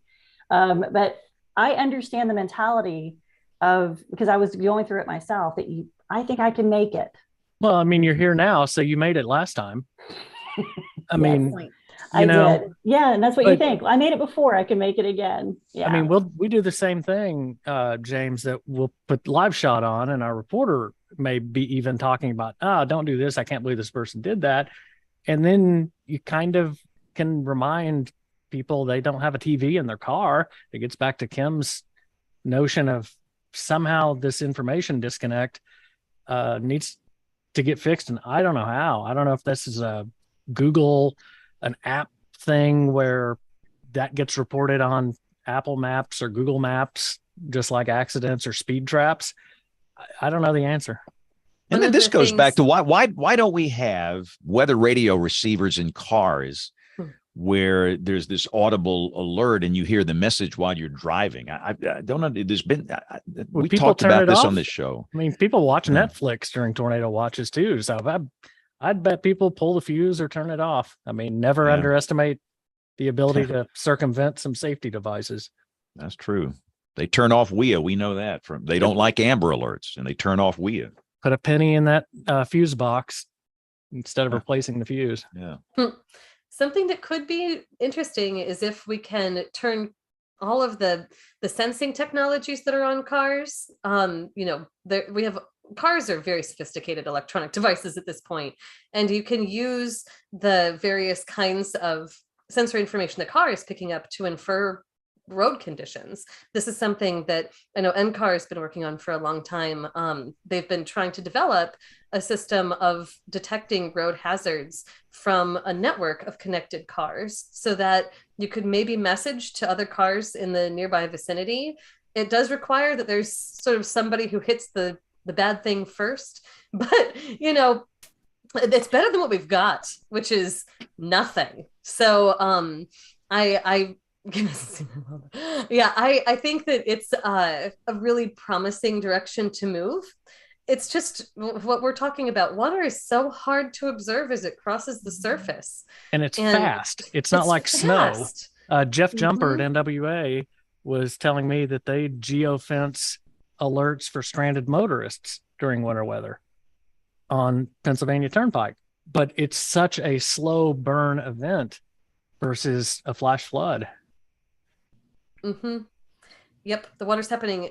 It's just going so quickly. And so you really need to be on that detection and pushing into prediction. I know this is where Neil's going to go in a second. But yeah, I really think it's worth us, when we see these videos of people driving into water hazards, having that humility, because there are so many circumstances that contribute.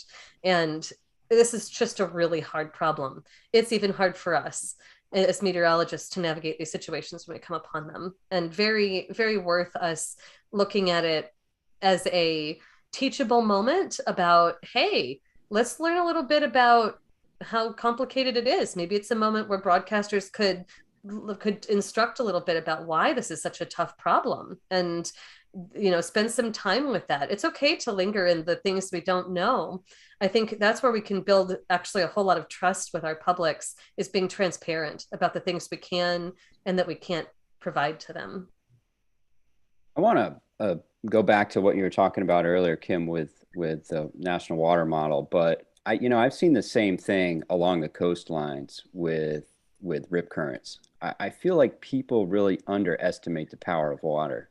And it may only be like an inch or two deep, and it could totally move a car, no problem. And a lot of times when I see those videos, you listen to the audio and they're talking about, oh, turn around, don't drown. Well, it's not that deep. It'll be fine this time. And I feel like now these are people who know the message, and still, for one reason or another, I think they underestimate just the power of water. And then after, every person who's gone through an event like that and survived has been wowed by how much power the water had. But my mind was wandering while you're talking about, like, how do we predict this? Do we have these CAM models? Are they coupled with like wharf hydro? And I think that even that capability and the lead time is not, the times you're talking about are like tsunami warning times or less.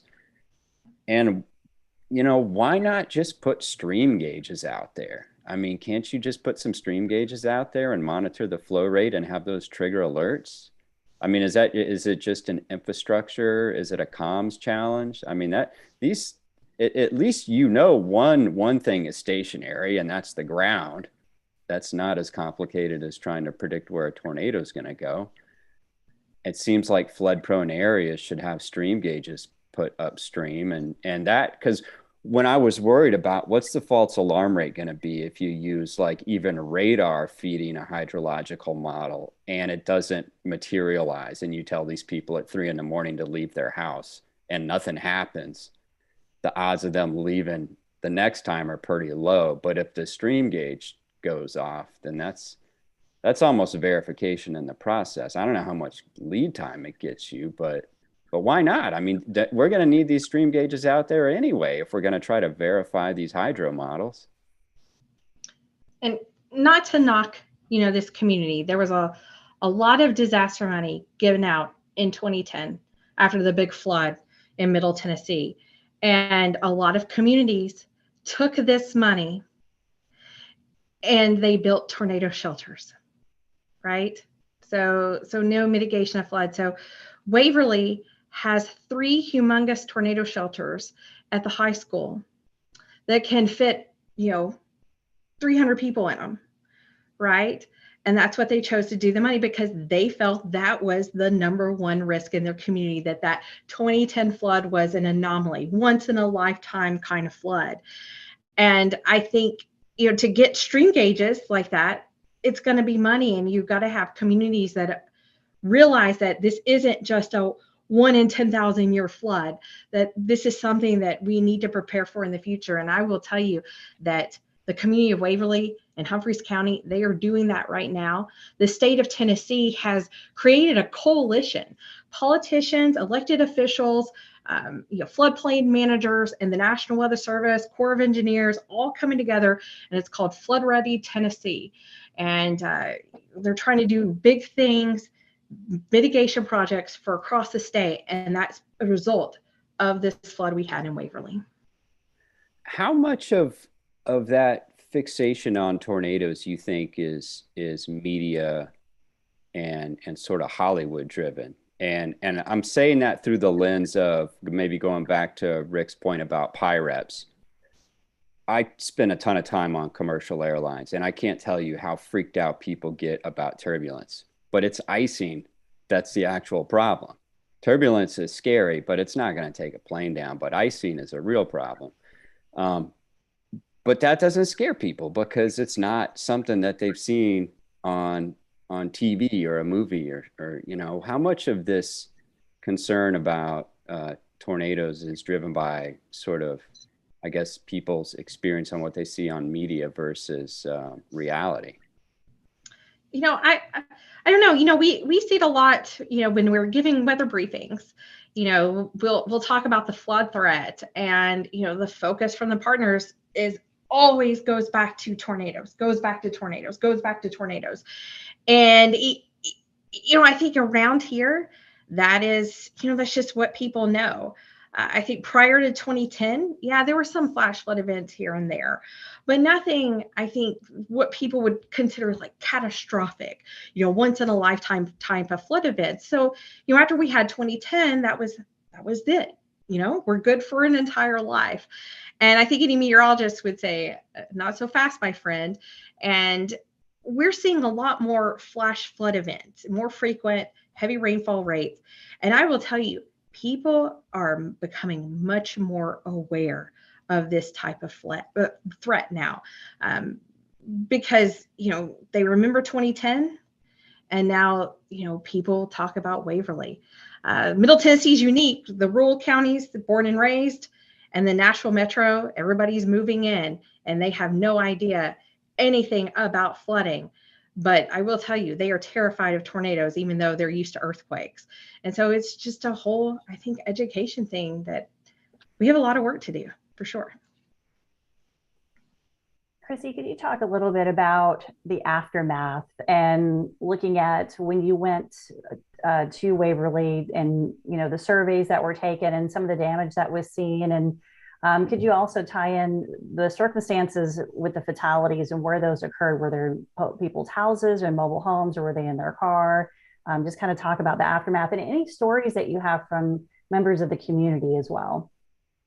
Yeah.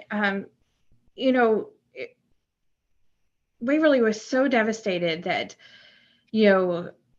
as a meteorologist, we don't want to interfere with any kind of rescue efforts and massive destruction. So we actually waited almost an entire month until we got there. I think, with flood damage, it's going to be there for a really long time. Whereas, tornado damage, they seem to clean up rather quickly. So about a month later, Matt and I, we were the two that were working that day, go out there because we wanted to see it. I think Matt, very much a scientist, very much like me, we need to process it. We want to, what more could we have done? And, going a month later, there were still pallets of bottled water at every corner. Over 500 homes were destroyed, 100 businesses. I mean, just think if you were grocery shopping that Saturday morning in Waverly, you would have been impacted by this flood. And I think just seeing that was just very intense. And I think, the first picture I remember seeing that morning was of this little girl on top of a roof in some housing, where her dad knocked out the attic part of it and they climbed up on the roof. And the picture was just of this little girl by herself. And I remember that Saturday, that morning, thinking, oh my God, I have small kids. Like, this is just gut wrenching.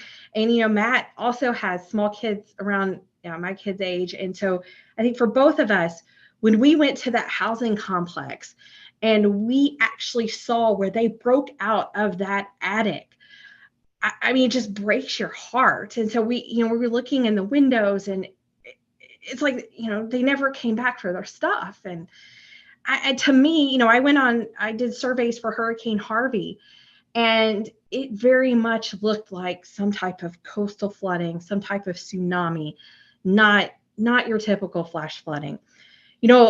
A lot of people died in their vehicles, right? They were driving, running errands Saturday morning, going to work, that kind of thing. A lot of people died sleeping, watching TV, getting trapped, had nowhere to go, nowhere to escape. And that will always stick with me my entire life, not just my career, my entire life. And I think one of the things that I take back is, the elementary school that I'm zoned for my kids, it's right by a creek, right? And all I can think about is, if we got 20 inches of rain, that could be my kids' elementary school. Yeah, it's a whole different world when you go there and see the real life impacts, especially when you can tie it back to your personal life. And it's you guys did an amazing job. Well, kind of looking back at the event, I mean, I know we talk about historic, we use that word a lot, but talk about some of how truly historic that was, some of the statistics about the event and where this kind of stands in Tennessee, the Tennessee rainfall flooding record book.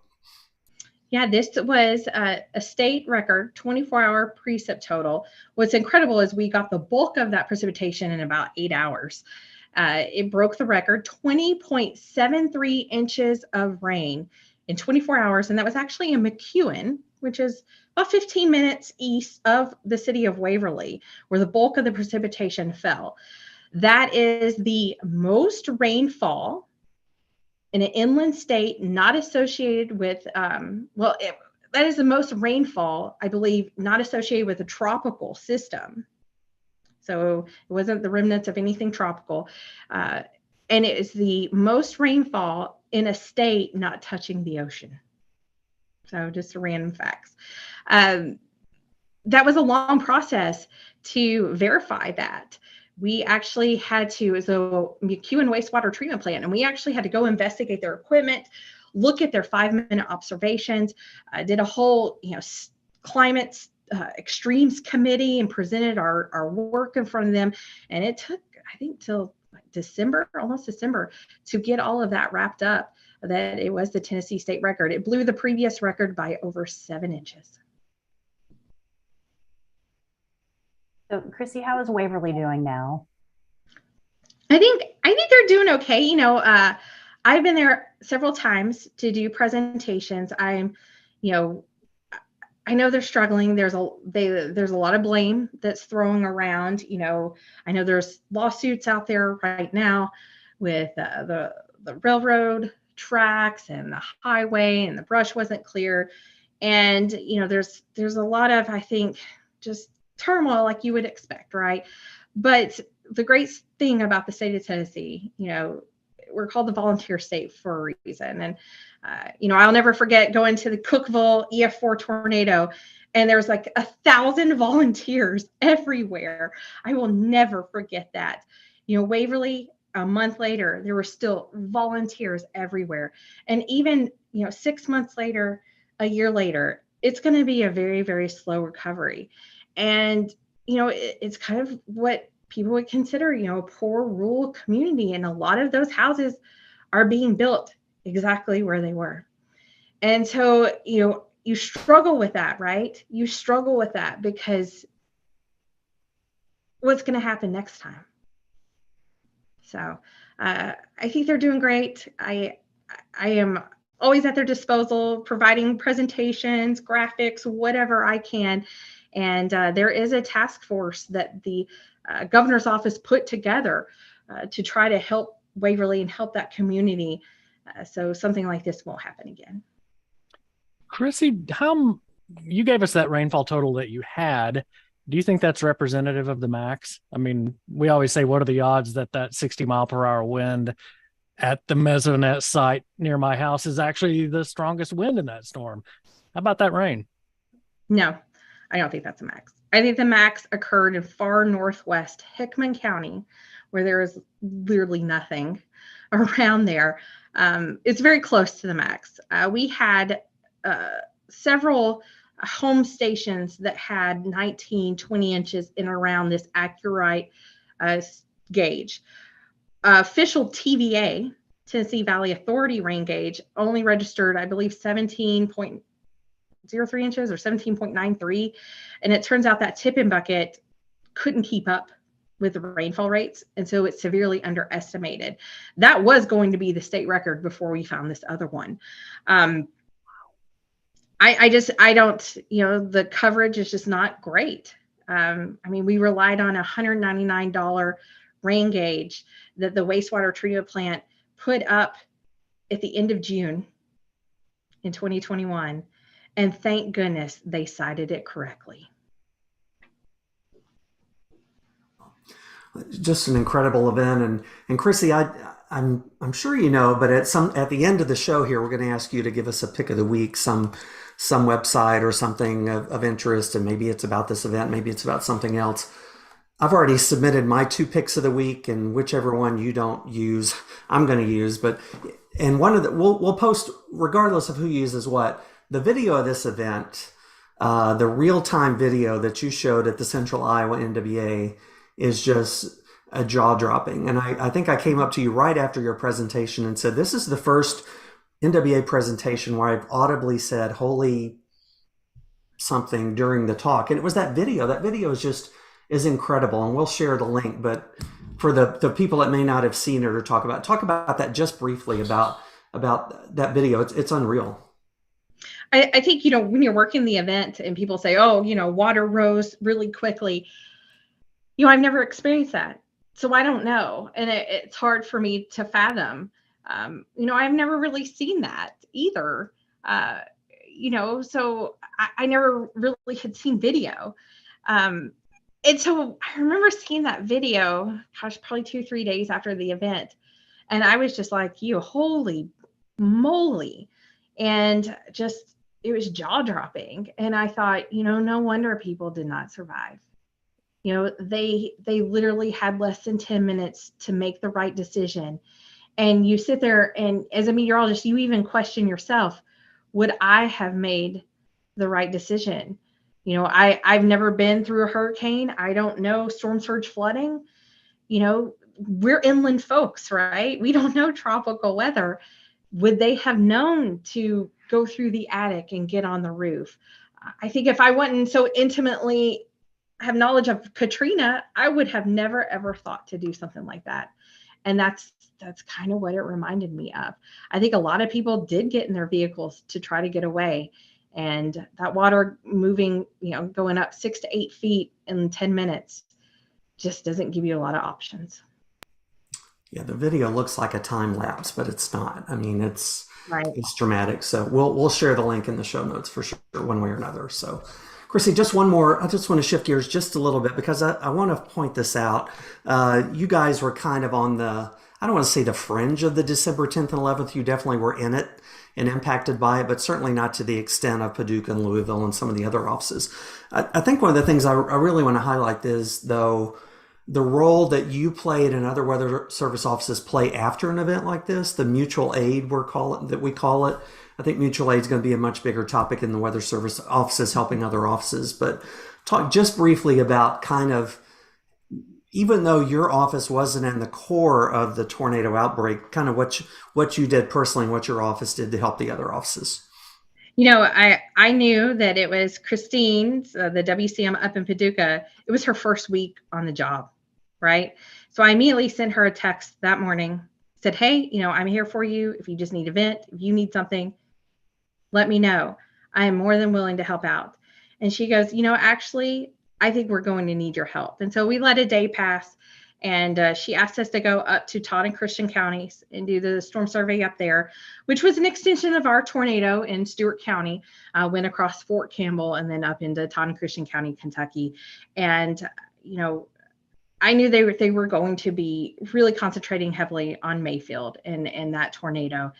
And so I was truly honored that I got to play a small part in trying to alleviate some of, the duties, because I know, as WCM, I know after those events, I tell my husband and my 2 kids, I'll see you in a week, because that is just how it's going to be. And, anything that I can do to help out, I want to help. And got to go up there and meet those partners and, rate that tornado.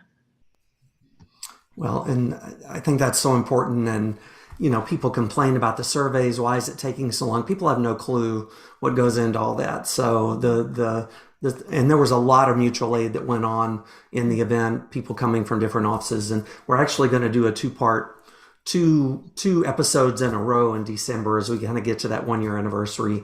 And Christine's going to be one of our guests to talk about her experience there. But anyway, we appreciate that. Anybody else have any final questions for Chrissy? I wanted to ask maybe Neil, is the National Water Center, Neil, maybe working on anything that would help us in this kind of situation in the future with, gauges along these streams? I need to go down there and learn more about what they're doing. Do they have anything under development that might help? Yeah, I mean, there's a big push to couple the hydrological models with the atmospheric models, but the limiting factor is the accuracy of the CAM models, particularly in areas where there's a lot of various terrain and topography. If you get that thunderstorm on the wrong side of the ridge, the water goes in a completely different direction. So you're just compounding errors at that point. So there's a lot of work that needs to be done, and it is being done, but I'm still convinced short range warning off of stream gauges or something else like that might be a quicker, easier way to solve the problem, at least in the near future, until we got to get better radar coverage too in some of those areas. That's very true. So Chrissy, real quick before we take a break here, just wanted to go back to your operation up there in Nashville. What's the biggest challenge for you in your office, other than obviously a flooding event like this? Middle Tennessee gets some pretty weird weather. Yeah, I think it is. The challenge is communicating those low probability, but incredibly high impact events and getting people and convincing them to take action. And we're involved in a lot of different, social science projects, Vortex Southeast projects. We're in communication with our media.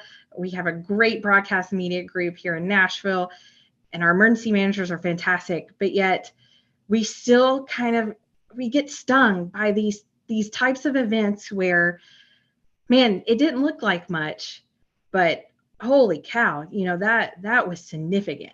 And I think, those events of like Super Tuesday, 2008, April 27, 2011, you get a lot of lead up, you get a lot of lead time. You talk about it a lot before an event. Whereas I think here lately, we've been getting a lot of events where we're getting 6 to 12 hour kind of heads up to folks. Hey, you need to pay attention. And how can we make people, take that seriously? And how can we communicate it better? Yeah, and it's a challenge we all face. And again, goodness, there's so much hyperbole online now. People don't use the Weather Service products. They don't use our products. They use TikTokers and YouTubers that tell you that the world's going to end basically every day, and they're doing that to get view. We got one of these guys on the show next week. We're going to talk about that. It's very timely that he'll be on the show. I saw one of the graphics he drew up today, said 4 feet of snow for this winter for places. But anyway, we will discuss that subject next week. We have to take a quick break here, and Chrissy, be ready for a pick of the week here, but we're going to pause for Tony Rice and his astronomy report. We will hear from Jen this week in tornado history. Oh, by the way, real quick, before we take a break here, for those that happen to be watching, okay, for those that are watching, and I'll try and be descriptive for those that are listening, and we know that most people listen here. Let me see if I can find this. Neil, you you want to explain this? That's nasty looking. Yeah, these are just I guess I could call them a handful of the spiders that I found inadvertently by reaching into the wrong place. Wow. I mean, goodness gracious. That'll give you something to think about here. So let's pause for Tony Rice and Jen. We're going to come back with, we'll do some email. We'll do picks of the week and much more. We'll talk about the tropics too as WeatherBrains rolls along. Looking beyond the atmosphere, here's Tony Rice with your astronomy outlook. Blue Origin had a launch that didn't go quite as planned today. About a minute into the suborbital launch of their New Shepard rocket, something went wrong. The capsule, filled with science experiments, not crew, separated from the booster around the point of max Q, or the point where physical stresses are at their greatest on the rocket. It's not clear yet what caused this. The problem happening at max Q may be coincidental, or it may not be. We'll see. What is clear is that the emergency procedures worked. The capsule was pulled away, the drogue chutes were deployed, followed by the main chutes, and the capsule was ultimately deposited on the Texas desert floor. Launch escape systems are designed to get the capsule, especially when there's crew on board, away from the booster as quickly as possible, but it's far from a pleasant ride. Launch escape systems, or escape towers, they go back to the beginning of the space program. Mercury, Apollo, and the Orion capsule that is sitting atop the SLS rocket on the pad in Florida right now, they all use tractor systems. That means that there's a small but very powerful set of rockets mounted to the top on a tower that can pull the capsule away in the event of an emergency. Now, Blue Origin and SpaceX's Dragon capsule, they both use pusher systems with engines mounted beneath. The original design of SpaceX's Starship vehicle, it omitted the launch abort system, but that's since been reconsidered. In the 60-plus years we've been going to space and hundreds of flights of crew vehicles, launch escape systems have only been used a handful of times, but they've saved 2 crews. Most recently, booster failure forced the abort of an October 2018 Soyuz launch to the International Space Station. NASA astronaut Nick Hague and Russian cosmonaut Alexei Yevgeny were subjected to 5 to as many as 8 Gs as their capsule returned to Earth. In 1983, another Soyuz caught fire on the pad. The escape system did its job and carried the crew safely away, and it did so seconds before that booster exploded. That crew was subjected to between 14 and 17 Gs. But the first use was back in 1966, and it was accidental. You see, the solid rocket motors failed to ignite on an uncrewed mission. And as technicians were working to secure the vehicle, the Soyuz launch escape system misinterpreted the 8-degree tilt it was measuring as a launch anomaly. Turned out, it was actually the Earth's rotation in the 30 minutes since that planned T0. As the capsule separated, it started a fire which ultimately caused the rocket to explode. And this killed several workers on the pad. That's your astronomy outlook. Follow me at RTP Hokie for more spacey stuff like this. This week in tornado history, 15 tornadoes are recorded in the Storm Prediction Center database for September 15th, 2010. The strongest was rated an EF3, and that made a trek from Meigs County, Ohio, near Reedsville over the Ohio River into Wood County, West Virginia, near Belleville. The estimated maximum winds were estimated between 150 and 160 miles per hour. For the storm data entry in Meigs County, 22 structures were destroyed or had major damage. This was mainly mobile homes or single-family homes, and 2 people in the county were seriously injured. For the National Weather Service in Charleston, West Virginia, this EF3 in West Virginia was one of the strongest to hit in decades. It also resulted in the state's first tornado-related fatality since the early 1980s. A 57-year-old man had taken shelter in the basement with his wife and dog. He went upstairs to get a flashlight when the tornado hit their ranch home. His body was found 150 to 200 feet in a field. There was a total of 10 homes destroyed in Wood County on this day. Read more about this event and hundreds more at tornadotalk.com. Okay, time to open up the email inbox and see if there's anything in there this week. Letters. We get letters. We get stacks and stacks of letters. All righty. So we have this email from James Lewis. Hello, WeatherBrains crew. After watching episode 867, which, by the way, the title was Cat Butt, thanks to this one right here, our little friend Cece, I have the following extremely important, there she is, extremely important question for everyone on the panel. Any funny cat pet stories, weather related or otherwise? I have vague memories of sheltering during a tornado warning when I was a little kid, when going back upstairs and finding the cat had stolen part of my dinner. The same cat also woke me up at 4 a.m. because he was scared of a thunderstorm. If anyone has any similar stories, please share them. Jim from Michigan. I'll just share really quickly that I have my strongest memories of pets in tornado or severe weather events are when I would go as a grad student to shelter at the National Weather Center. I here in Norman, Oklahoma. I would have throughout all of grad school these various tiny creatures that I lived with. I had chinchillas for a while, dwarf hamsters, guinea pigs, you name it.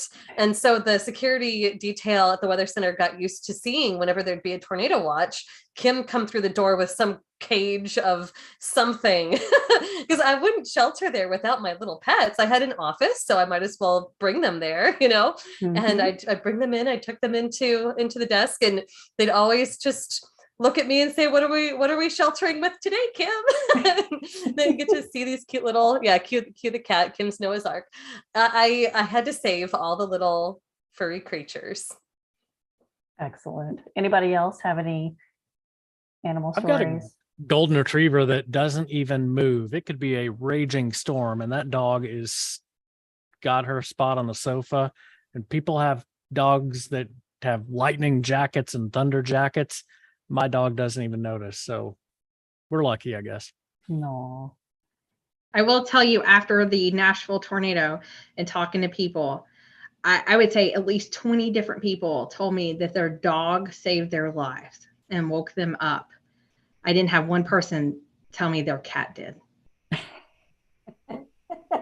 No, and I can understand that. Oh my goodness.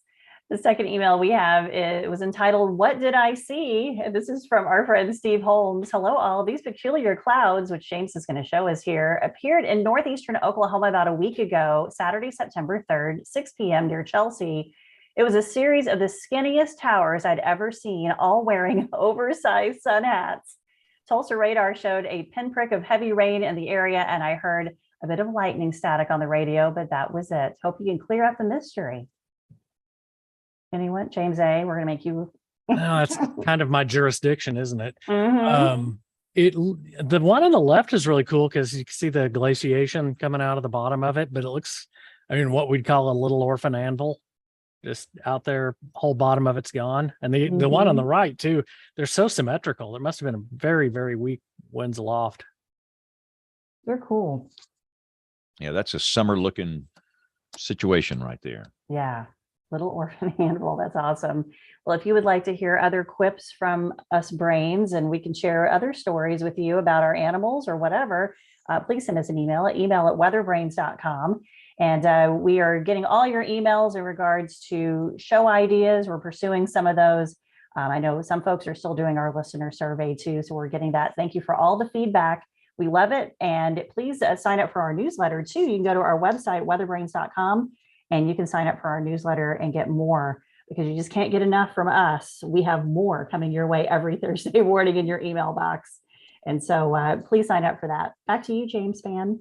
I want to bring in Dr. Jacobs to talk about the hurricanes or lack of them in the Atlantic Basin. Neil, what are your thoughts? What's going on out here? We're probably going to see some action here in a little while, but it's the sea surface temperature anomalies just weren't what they had been. That's one issue. And then there's I've heard a lot of different theories of Saharan dust and shear and everything else. It's probably a mix of a lot of different things. But yeah, I really, when I look back at the sea surface temperature anomalies and then compare those to what they were for the couple of years preceding this year, they're just really not that impressive. And it's probably So what are your thoughts? What are your thoughts for the rest of the season?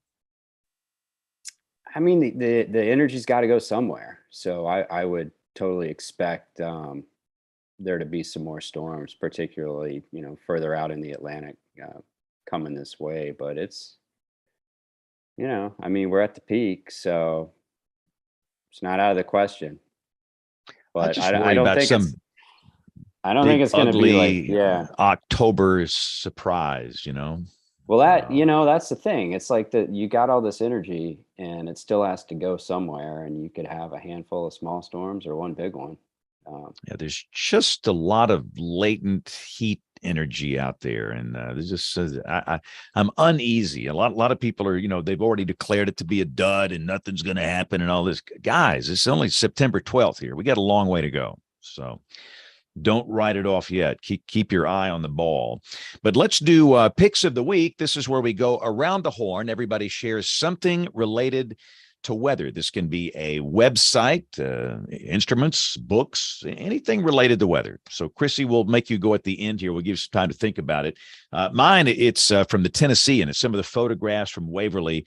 I want to say these were taken the day after the flood on the Sunday following that Saturday. The images are just heartbreaking when you see these things. It's just horrifying, but it kind of is maybe like the video that Rick was talking about. It just kind of amplifies the seriousness of the situation. So that's my pick of the week. Jen, let's go back to you. What you got for us this week?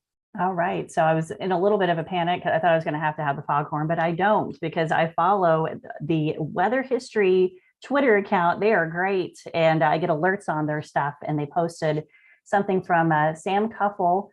9 years ago, we had twin waterspouts over Lake Michigan. This is an amazing photo. And so I have her tweet there for you to check that out. Good deal. And again, these links will be up on the website, weatherbrains.com. James A. has to go on television. He's putting on his pancake makeup as we speak.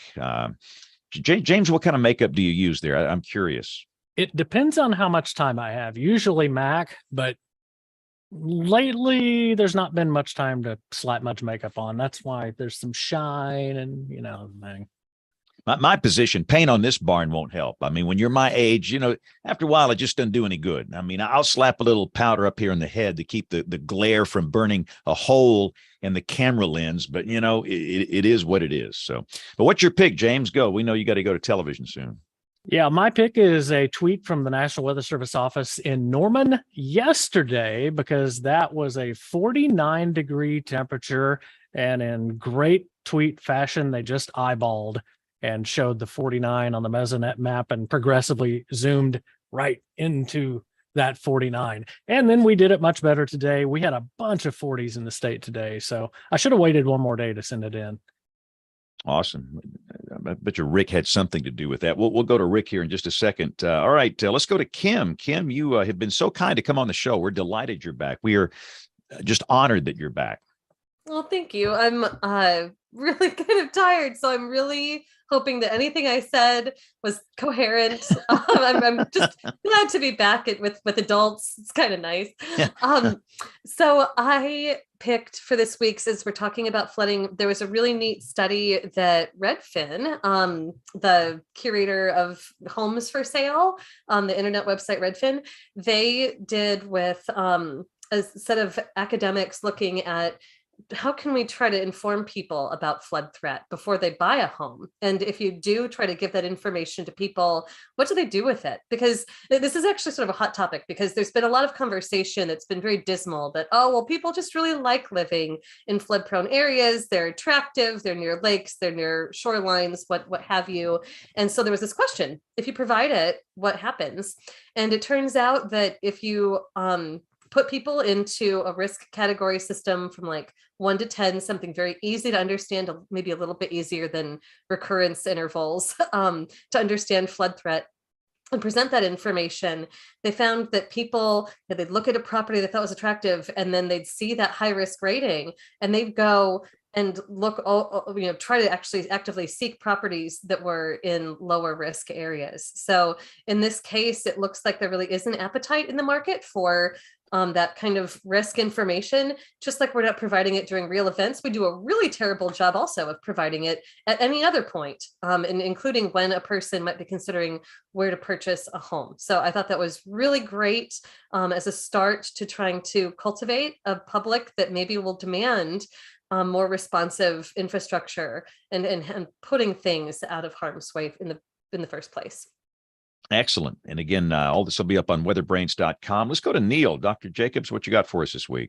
So after my my spider incident, which I was told by some entomologists was largely driven by weather patterns and climate change and this particular species working its way further north, I went on the Google and started Googling weather and spiders and came across this article from a few weeks ago. The title's called "Spiders Parachuting into the Southeast.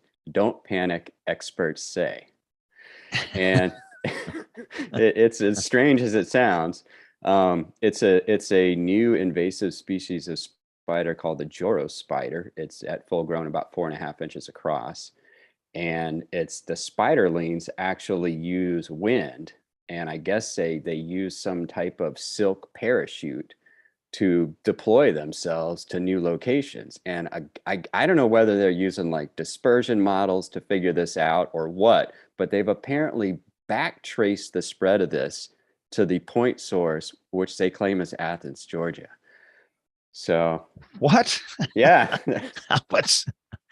I want to know what's going on over there and how this spider's got its start in the U.S. So to get Marshall Shepard back on the show and see if he can help us with the Athens situation over there. Wow, that's fascinating. All right, we'll put this up on weatherbrains.com. All right, Rick, go. What you got? Oh my God, I'm just reading the chat here. We've got SEC chants, we've got Zaxby's, we've got the spider thing has just completely thrown me off here. But yeah. Now, Chrissy and I have coordinated our picks of the week. There's so many good picks of the week related to the Waverly event, such an amazing event. My pick is going to be that video. I managed to find the raw video link on YouTube. I think it's the right one that shows the actual real-time video as that transpired. Just somebody's, I think it's a security camera or something on somebody's front porch looking down the street, and it's amazing to look at. So that's my pick. Yeah, horrifying is probably a better word for it. Yeah, so that's my pick. All right, so Chrissy, well, you go ahead and share your pick then. We probably know what it's going to be, but go. Well, I actually got two of them. First one, shameless plug, weather.gov/Nashville/past weather events. That's going to be all of our past weather events that we've had throughout the years. It's actually weather.gov/Nashville/weather events. Sam Schamberger, you guys know him well. He has put this together, and you can scroll down 2021, August 21st, the Waverly flood, and you're going to see a nice GIS story map that details everything, has pictures, videos, kind of the whole rundown of the meteorological of the event before, during, and after. And then my second shout out is, I think if you are a profession in this field or want to go in this field or do something in this field, you got to go to the CDC Social Vulnerability Index. Google it, CDC Social Vulnerability Index, and you got to check out your surrounding areas, your county, your neighborhoods, and just see these vulnerable populations, because, going back to it, Humphreys County, that was a vulnerable population.